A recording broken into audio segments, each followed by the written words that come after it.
அந்த குழந்தைய கடவுள் காப்பாத்திட்டாரு. ஆனா அந்த கடவுள் கண்டிப்பா உன்னை மன்னிக்க மாட்டார். அந்த குழந்தை பொழைக்காதே நீ நினைச்சிருப்பேல, அது பொழைச்சிருச்சுன்னு சொல்லதான் நான் இங்க வந்தேன். இனிமே நான் ஜெயிச்சுட்டே தான் இருப்பேன், நீ தோத்துக்கிட்டே தான் இருக்க போற. கூடிய சீக்கிரம் உன் ஹாஸ்பிட்டலை இழுத்து மூடி சிந்துவ உன்கிட்ட இருந்து பிரிக்கல, நான் என் பேரை மாத்திக்கிறேன். ஹர்மன் சார், உங்க பொண்ணுக்கு ஒரு நல்ல பேரை யோசிச்சுவீங்க.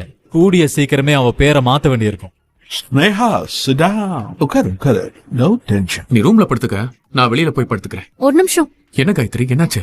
கொஞ்சம் பேசணும்.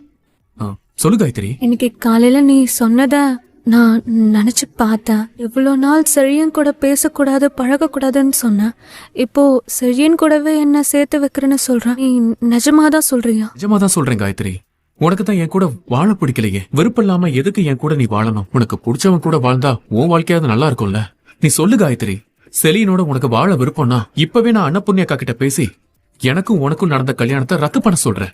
நீ ரத்து பண்ண சொன்னா நான் போய் உங்க அம்மா கிட்ட சொல்லி செலியனோட உன்னை சேர்த்து வச்சிருவேன்னு நினைக்கிறியா? அது மட்டும் இந்த ஜென்மத்துல நடக்காதடி. உன் மனசுல உள்ளது என்னன்னு தெரிஞ்சுக்கதான் இப்படி நடிக்கிற. நீ யோசிக்கிறத பார்த்தா அன்னபுண்ணிய அக்கா கிட்ட பேச சொல்றேன்னு தான் நினைக்கிறேன்.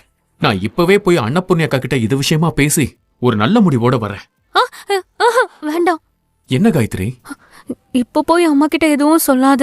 ஏற்கனவே சிந்து விஷயத்துல அவங்க ரொம்ப மனவேதனையில இருக்காங்க. இப்ப போய் அம்மா கிட்ட இத பத்தி பேசணும்னா என் வாழ்க்கையை கெடுத்துட்டோமேன்னு அவங்க மனசு கஷ்டப்படுவாங்க. சிவா வாழ்க்கையை கெடுத்தோம், இப்ப காயத்ரி வாழ்க்கையும் கெடுத்துட்டோங்கிற குற்ற உணர்வே அவங்கள கொன்னுடும். அதனால இப்ப எதுவும் அம்மா கிட்ட இத பத்தி கேட்க வேண்டாம். கொஞ்ச நாள் போகட்டும், நானே இத பத்தி அம்மா கிட்ட பேச சொல்றேன். அப்ப போய் அம்மா கிட்ட நீ இத பத்தி பேசுன. ஓ, அப்போ உன் மனசுல செலியனத்தான் கல்யாணம் பண்ணிக்கணும்னு நினைச்சுக்கிட்டு இருக்க. அவனை தண்ணி லாரிய விட்டு மோதி சாகடிக்கிற. அவன் உயிரோட இருந்தா தானே அவனை நீ கல்யாணம் பண்ணிக்க ஆசைப்படுற. என்ன யோசிக்கிற? ஒண்ணு இல்ல காயத்ரி, இன்னும் எவ்வளவு நாளைக்கு நீ செலியனை புரிஞ்சு கஷ்டப்படுறதுன்னு யோசிக்கிற. சரி பரவாயில்ல, நீ எப்போ பேசணுமோ சொல்லு. நான் போய் அக்கா கிட்ட பேசி உன்னையும் செலியனையும் சேர்த்து வைக்கிறேன்.